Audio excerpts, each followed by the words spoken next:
Hi guys, welcome back to the Munde podcast. I've got an interesting guest right here. We've got the International Global Director, let me just say.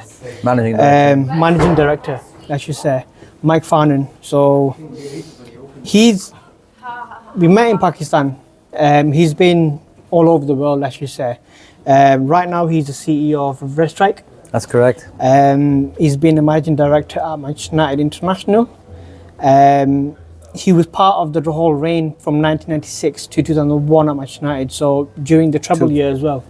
Yeah, 2002. So during the whole treble year as well, so there's a lot of stories that we can get hold of.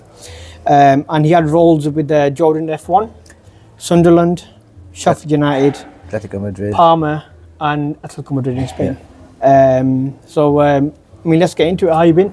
Very good. Since Pakistan? Yeah, Pakistan was a good trip, wasn't it? We had a really interesting trip. I mean, it's not your first time we're going, is it? No, this was second time to Pakistan, and I loved it. I thought the people were great. The passion for football, unbelievable. I mean, obviously for the viewers, how did you actually get into Pakistan? Like, obviously the PFL, getting in contact with Armour. How did all that happen? Well, Red Strike, the company that I run, is as you say, it's a global business. We work alongside FIFA in building elite academies around the world. And the other thing that's part of Red Strike is we're the only sports company endorsed by the British government as a British export champion. Amazing. So it was through the Department of International Trade introduced me to Amir, because Amir had been talking to the British Council and embassies about doing this new league. And obviously the government knew what we do, and that's how the introduction came. Okay, amazing.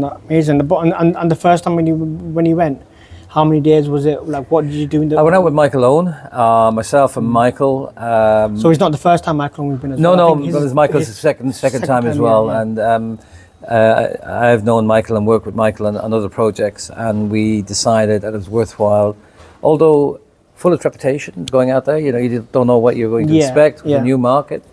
And the surprising thing is that the view you might have of Pakistan before you go and the view you have when you come back are two different things. Completely two different things. Because Pakistan, for me, all I saw was smiling faces, people who wanted to engage with you.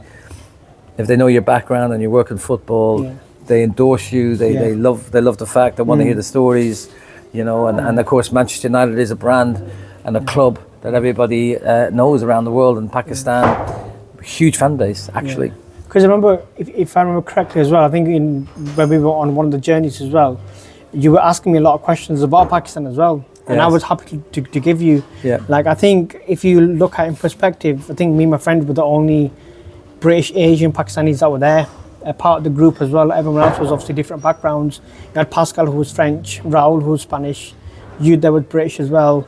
I think just having me and my friend, not in a bad way, but obviously just me and my friend being there, giving our perspective as well. And that was interesting. I mean, again, I've got a lot of Pakistan friends and Asian friends as well. And, when they talk about Pakistan, you don't really take it in. No. It's only when you get there and you start to understand the culture. And the culture is actually, it's a very friendly culture, I found. Obviously, food was amazing. And cricket, of course, is the big sport. But, going there, as I said, the first time Michael Owen and I just did not know what to expect. But then you go to the schools, you see the kids want to kick a football, want to play football, and you always think it's all cricket. But no, it's a growing footballing market. So my next question would be, obviously, when it comes to the football side to Pakistan as well, what do you think PFL can give Pakistan? I think PFL is a really interesting concept. I think PFL have gone around this very professionally. I mean, you were there on the launch. You were there with the team of people that were out there with us. I mean, we had international clubs like Atletico Madrid, FC Basel, Benfica, River Plate, clubs that have huge prominence around the world, and they were themselves overwhelmed by the professionalism, the way the PFL is setting up. And those clubs are going to partner with some of the franchises, which makes it even more interesting.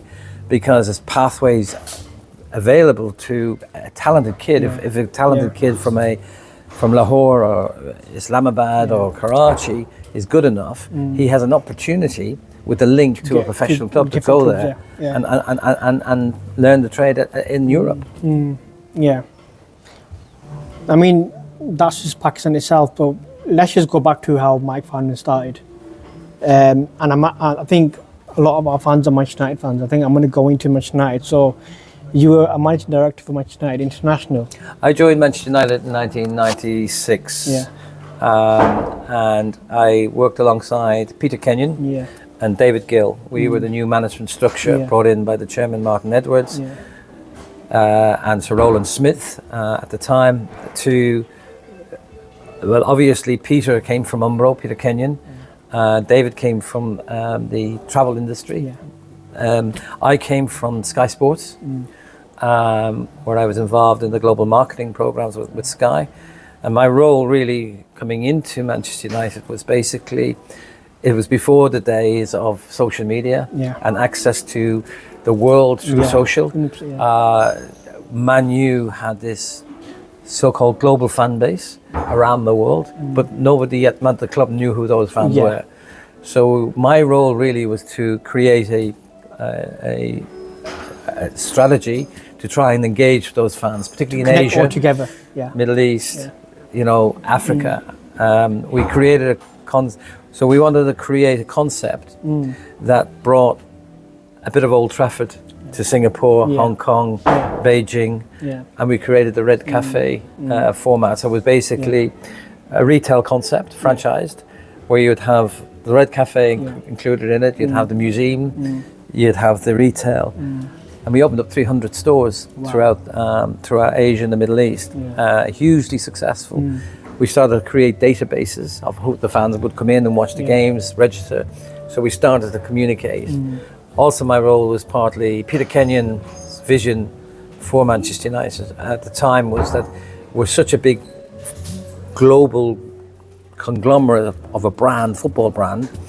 We need to be like the Olympics and not have loads of sponsors, but have 6 global sponsors as part of the whole sort of vision of what Manchester should be. So at that time, obviously, we were working with. At the time, we were working with Umbro. Then we went to Nike. We brought in, obviously, Vodafone came in.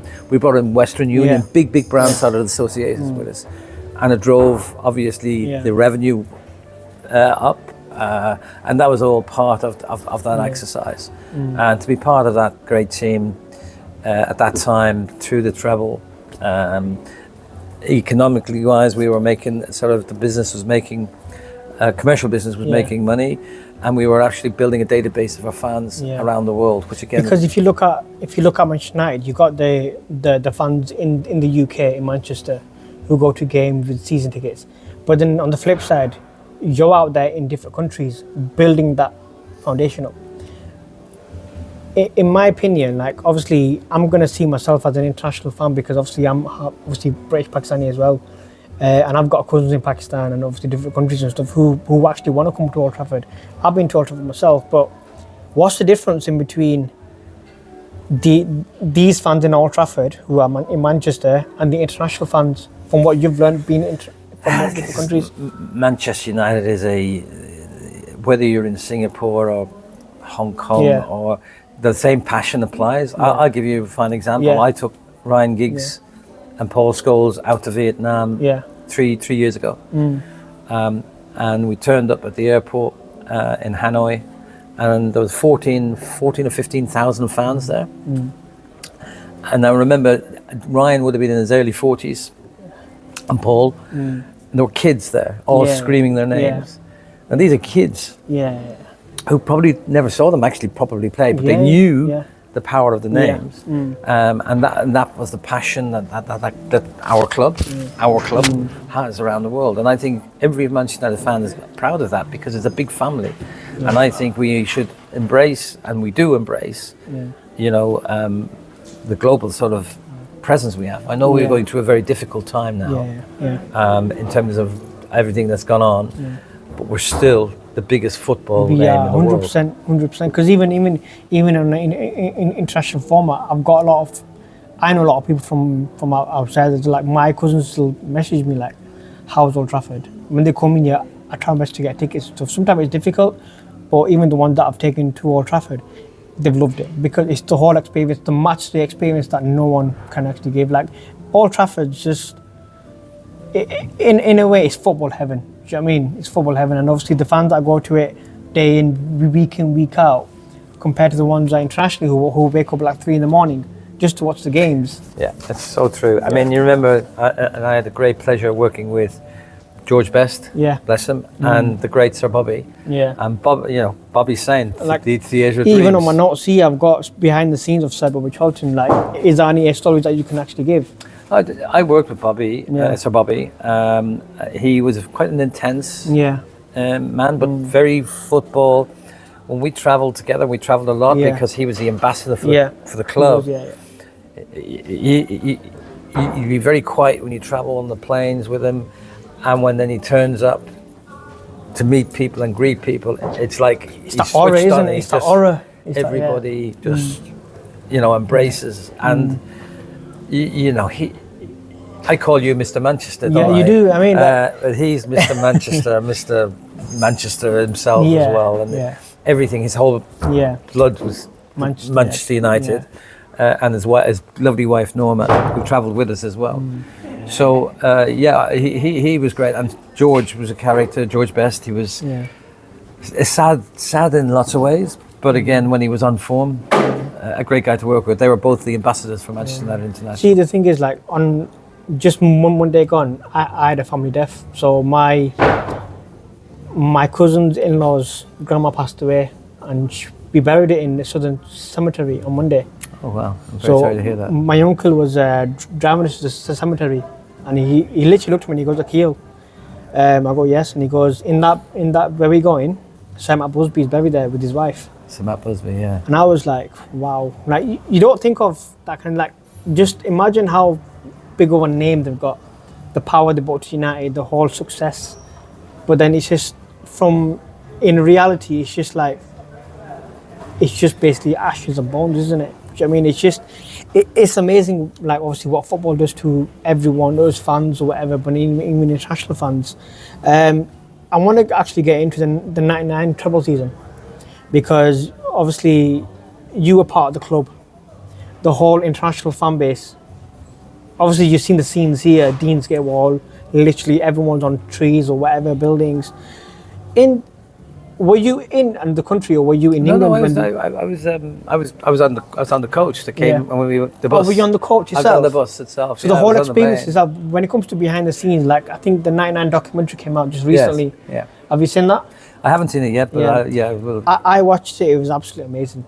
It didn't give enough. It didn't give enough, in my opinion, of the 100%. behind the scenes, the work that goes on in building. Do you want, like, you're more than welcome to actually give us more behind the scenes if you want. No, I mean, I think more towards that whole season was a massive build-up. Of course, it's all about the team. It's all about the class of '92. It's about Sir Alex, all deservingly, all the praise they got, because it was an amazing time to be at the club.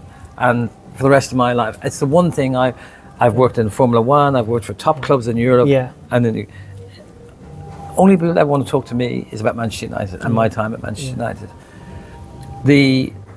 The work that went on behind the scenes, with whether it be the planning of the board, the players we brought in to fill in, the work of the coaching staff, the medicals, the commercial teams, it was all on that. When we knew we were going into that momentum, when we went to that FA Cup semi-final down in Villa Park, and we knew we were going to be in the final, and then we were going again to get into the treble. There was so much stories about the work Bobby did. Like, I sat with Sir Bobby, my wife, me, Sir Bobby, and Norma, and then there was Peter Kenyon, and Bobby had agreed to go down and present the cup with Beckenbauer at the final, when whoever won the Champions League.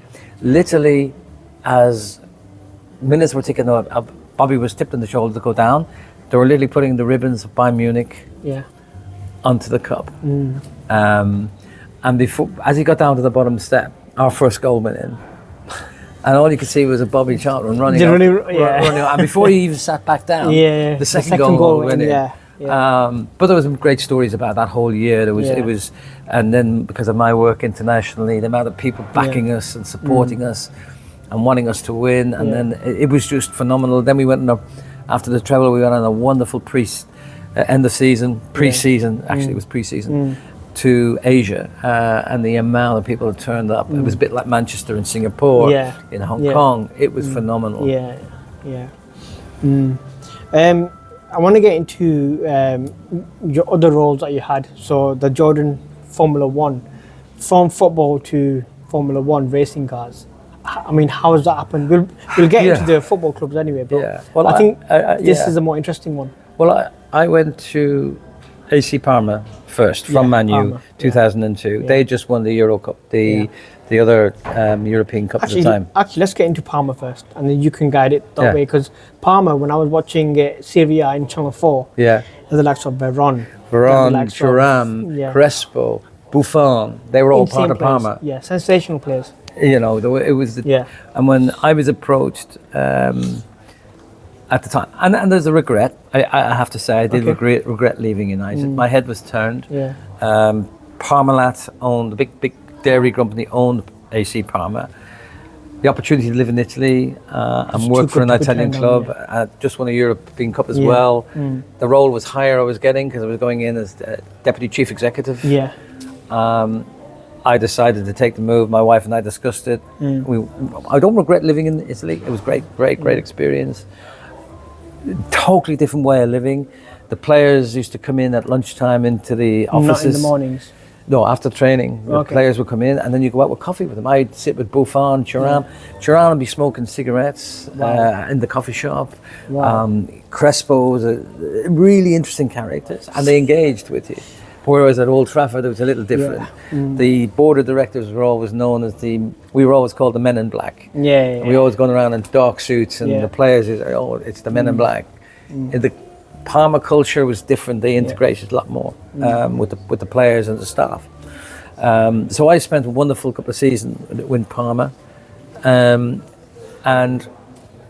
started to get a little bit homesick. My kids were growing up. Did the kids go with you as well? Kids, family, When I was at United, this is a very true story, I had a call from Eddie Jordan's PA, Pauline, and she rang to say, Mike, I hear you're Irish and you're on the board of the directors of United. I said, Eddie's been Irish. Eddie's looking for a couple of tickets to go to a couple of games. He likes Manchester United. So I organised that, thought no more, met Eddie when he came up to Old Trafford, showed him around, shook his hands a couple of times, and that was it. In Milan, going home one weekend, I bumped into Eddie at the airport. And Eddie said, what are you doing? I'm out here now, da-di-da-di-da. And he said, why don't you come and work for a Formula One team? Why don't you come and work for me? Become my number 2. So I ended up running Eddie Jordan's Formula One racing team for 3 years till we sold it in 2005. But it was a wonderful 3 years working for one of the craziest men in sport. He's a showman. The transition though from football to racing, how did you find it though? That's the thing. I was a bit of a petrol head. So I've always watched Formula One. Eddie was a hero of mine because he's Irish, and it was my team. And actually, it was a lot of people's team because he was up against the big teams. He was up against the Ferraris. He was one of the him and Frank Williams were the private teams, and Minardi at the time. And you know, the Buzz and Hornets were we were known as the yellow team, the yellow car. Everybody knew. I had to raise. Part of my role was raising over 120 million pounds a year to go racing. At that time, it's a lot more now, but it was a lot then. And I learned so much. And I learned so much that I could bring back into football when I did go back into football. From Jordan, though, from Formula One, which club did you go next? Atletico. Atletico Madrid. So if you've been to the UK, you come to Jordan, then you go back to Spain. Italy, Jordan, then you go to Spain. Back to Spain. Now, in Pakistan, we met obviously Adolfo. So who was part of the Atletico Madrid International global brand. You were there before him, obviously. Yeah. I mean, I assume. Now, even if you look at the history of Atletico Madrid, the academy, the whole how they nurture young youngsters. When you were there any youngsters that you saw like Farnan? I did. I one of my roles was as Atletico was Fernando Torres. Yeah. Fernando Torres was the big thing at Atletico, and a lot of clubs had been interested in signing him. And my job was the owner, Mikel Angel, who spoke English but broken English. My role was to try and see, first of all, I was to make inquiries to British clubs about if there was interest. I spoke to Peter Kenyon at Chelsea. There was no interest at that time. I spoke to, we actually spoke to United at the time. I was going to say United. No, because I thought he would have been brilliant because I'd seen him play. Yeah. And I'm not a technical minded. They're the football people's roles. Exactly. But, and then the only one I didn't speak to was Rafael Benitez at Chelsea, at Liverpool, yeah. So it was Liverpool actually signed Torres, but their academies are phenomenal. And in fact, following our trip to Pakistan, our company had been appointed, Red Strike, to represent Atletico Madrid's academies around the world. And I only had a call this morning with Adolfo's boss and Adolfo on that arrangement. Yeah, I mean, even then, obviously with Atletico Madrid. From there, you come back to the UK now? Yeah, I came back in 2008 and I was offered a role, a really interesting role, by a guy called Kevin McCabe, who owned Sheffield United. Yeah. But not only did he own Sheffield United, he owned Chengdu Blades, which is the Blades is Sheffield United, Chengdu in China. Yeah. They owned Central Coast Mariners in the A-League in Australia, and they owned Ferencváros in Hungary. They were the first club that had a group of clubs. Now the City Group, multi-club, multi-club. I had done work with Man U with Royal Antwerp. Yeah. When we owned Royal Antwerp, but this was a really interesting role. So my role really was to look after all those clubs, including Sheffield United, for the owner. Wait, you mentioned United owned Antwerp. Yeah. Wasn't it just a feeder club kind of thing? Yeah, that's as a feeder club program. Yeah. Part of the feeder club. Beckham went out there. Yeah, and a few of the players went there. Yeah. So obviously from Sheffield United as well, your position at Sheffield United, obviously you got the whole experience from international clubs going in. Yeah.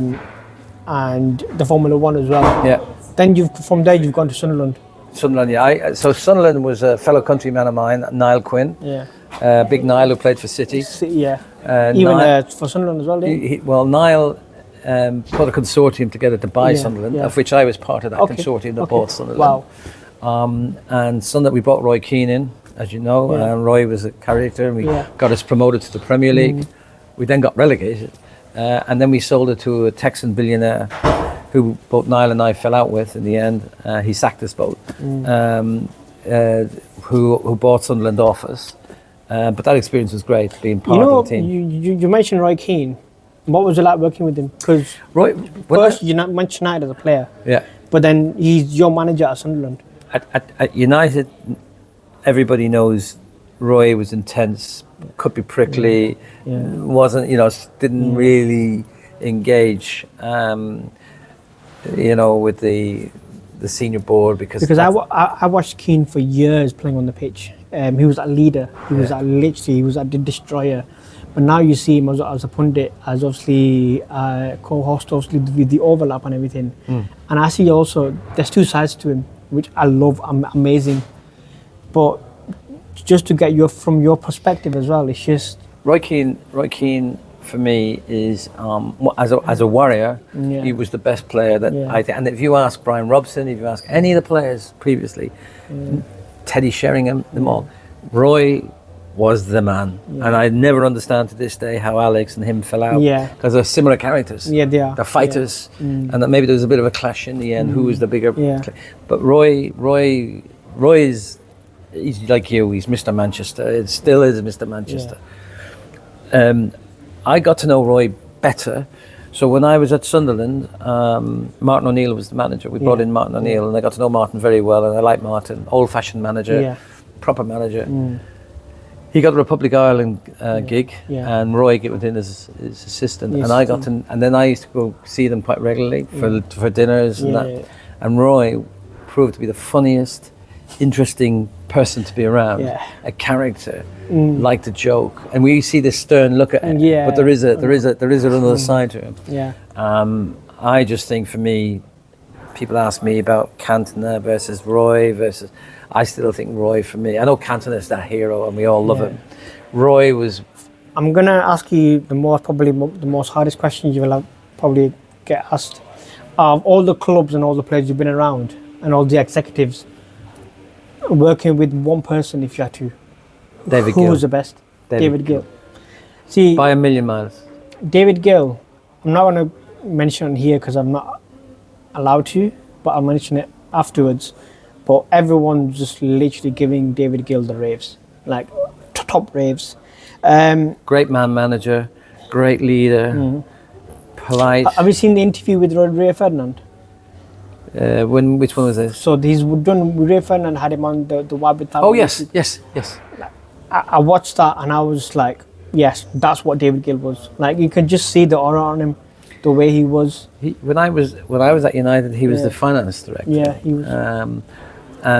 But I took to him immediately. He took to me, and when I gave him my notice to go to Parma, he begged me not to go.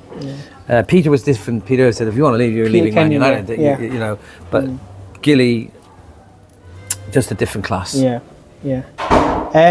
I mean, now obviously we've spoke about Red Strike now as well.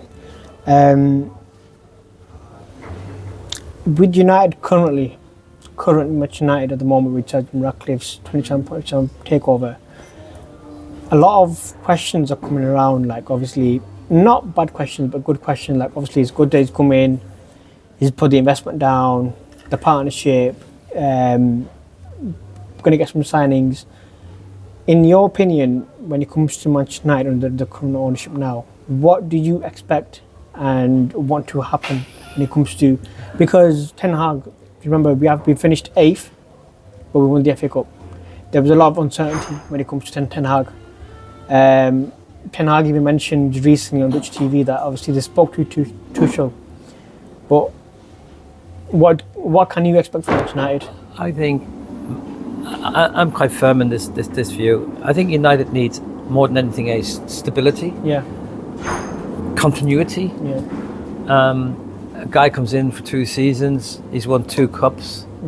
There has been injuries. Yeah. There has been a few players that he had to clear out because of issues. Ronaldo being one of them, which is a big regret of mine because I'm a big Ronaldo fan. However, I understood why maybe. Yeah. He needed to put his own markings. I think there's been 1 or 2 poor signings. But in essence, I was disappointed the way Sir Jim dealt with the Ten Hag thing. If he was going to stay, that should have been done months ago before letting it drag out, and then we're hearing that they were speaking to Tuchel and so on. But I think the most important thing, you look at these clubs now, look at the successful clubs. Klopp, how many years was he there? Pep. Yeah. Not just Pep, you got your Klopp, Pep, and now Arteta, Arsenal. Arteta's given 5 years. 5 years. He's only won what? You know, and he's won nothing. But he's improved. He's improved the team, and they're pushing. I think Ten Hag should be given a bit more time. Yeah. He's won 2 cups. So it was the right decision, yeah? Yeah, I think it's the right decision. To stay. I think the bigger decision now is what do we do with Old Trafford? You know, in terms of upgrading the stadium. Because even today, I was with Michael Knighton. I bumped into him, and then we just went over to Old Trafford. That's right. Michael Knighton literally was just loved by the individual that obviously met. We've met a few of the people. He signed a few documents or whatever, but he was just loved. He was been. You know, I met him with you as well for the first time I met Michael. Pakistan, and I have to say, what a nice guy, what a gentleman he. You know, my only concern was, when we went to Lahore, Yula was in Islamabad. For me, it was like, okay, I'm trusting you because you're Manchester United International. I was hoping you can actually, and Michael can get on.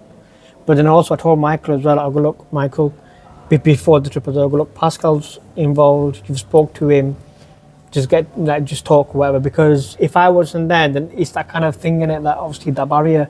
But I was hoping, but then when we saw each other in obviously Lahore, I was like, oh, everything's felt well, because Michael loved it. He was chatting to you. You got on like obviously crackers. Pascal, they got on with crackers as well. And I was like, oh, they don't need me. I might as well go back to the UK. But overall, I think no, you were fantastic, and we joke when we talk about Mr. Manchester. You are true Manchester United. Even then, I think we was in the car. We were talking about Manchester, and straight away Mike was like, he's Mr. Manchester, and I was like, I'm not even Mr. Manchester. But even in text, he's like Mr. Manchester, Mr. Manchester. But Mike's been amazing. I spent 4 days with him. And he's just an individual that I can see grow into another role, and what he does for Rest Strike, what he's done for the club as a part of Football Manchester United as well, I think has been inspirational, because it's the international fan base that obviously, I mean, look, we went to Pakistan, that's the international fans there. We had the likes of Heskey, Owen, Raul, Chambonda, I mean, all the fans that were just rushing to him. At one point, we couldn't even control the security. No. At one point, we couldn't do that. No. But then it came to a point where you had the likes of the clubs there. Michael Knighton was there, and everyone just knew who everyone was. Yeah, I think we had a bonded group. Yeah. We had Sky with us, hadn't we? And we had the Sun News. They all got into what was a very good sort of group of people. Even at the launch event, when Mike, he gave a speech as well. Amazing speech, inspirational as well. I think I've got a recording of that, but a lot of background noise. Yeah. But if I can take out the background, I might just put it online so everyone can listen. Because that'd be great. If it's part of if it's part of the PFL, it's amazing. Rest Strike and Mike, they're going to be such a huge part of PFL.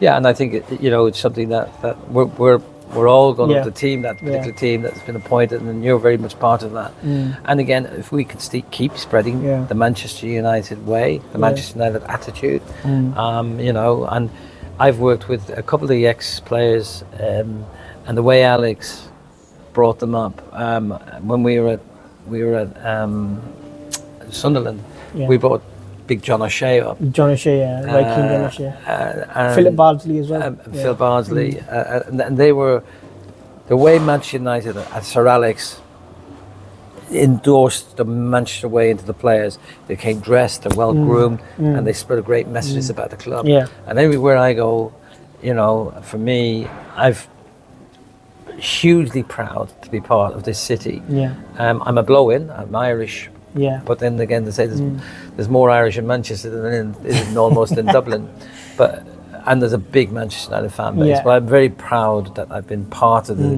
history. I still have my club blazer, my club shirt, my club tie, my club trousers. Yeah. The night that we won the Champions League, and it's with pride, and I'm going to hand that down to my son, and hopefully that will be forever. But to be the tiny little piece of that heritage is an amazing. Amazing piece for me and my mindset and my family. Yeah. Mike, I want to thank you for actually agreeing to do this podcast interview. It's a pleasure to having you on. I hope I can get you back with more stories, because I think the audience will love it as well when it comes to Manchester United. I look forward to actually seeing what you work with Rest Strike and Atletico Madrid and PFL. Brilliant. But I'm hoping to see you back in Pakistan as well. I'm sure I'm on the flight as well. Going back out. We're going back out, aren't we? 100%, we're going to go back out. 100%. And I think this time, we'll spend more time together, because I think everything was a rush. It was 3 days. Everything was literally all over the place. Yeah. But I think if we just sit down and just get to know each other more about obviously the PFL, what we can bring as well. Yeah, but Mike, appreciate you doing the interview with me. Thanks ever so much. I've got Michael Knighton next for the interview. You will love Michael Knighton. And we all I had an opinion on Michael Knighton. It's everything that we read, the ball juggling. Yeah. Did he have the money? Didn't he have the? Well, let me tell you, I've spoken to that man, and you're going to be really intrigued. The real truth behind that. Because there's a lot of wrong impressions in there. Yeah. Yes. And I've just spent most of my day. I bumped into him literally because I had a meeting at Old Trafford Football, and then I bumped into him, and he was like, "Do you want to come to Old Trafford?" I was like, "Okay, sweet." And he's like, "I'm going to see Mike." I'm like, "I'm seeing Mike as well." So I think obviously all together, it's like they say, God works in mysterious ways. The way it comes down to how we've made sure Pakistan. It's meant to be. Exactly. And when we met Mr. Manchester, we're going to stay. We're going to stay blood brothers. Yeah. Thank you very much. Cheers. Mike, thanks again. Any message for the fans? Let's hope for a good season, guys. Let's hope that we can get a third cup under Ten Hag and give him a chance. Yeah. I think we need stability, and stability will bring success, and that means, you know, all the way through the club, from the academies all the way up. Yeah. Exactly what, and I hate to say this, what Pep Guardiola has done at City. He's brought stability and wins, and we have we're a bigger club, and we should be winning more cups and medals, and we will do. Guys, thank you very much for listening. See you soon.